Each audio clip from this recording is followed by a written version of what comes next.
Ready for this one? Ooh, I like this one because it shows a little bit of motion with that curly cue.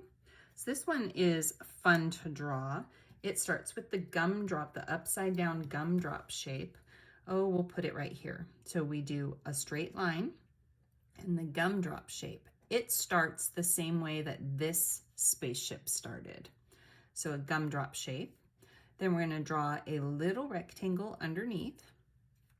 Then we're going to create a skirt.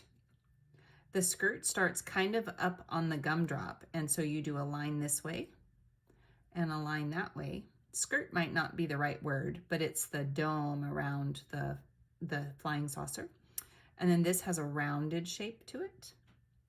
And then this flying saucer is made of different pieces of metal. So we're going to add these shapes along the side.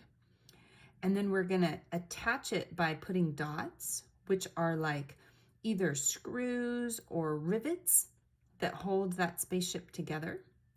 Those little details are fun.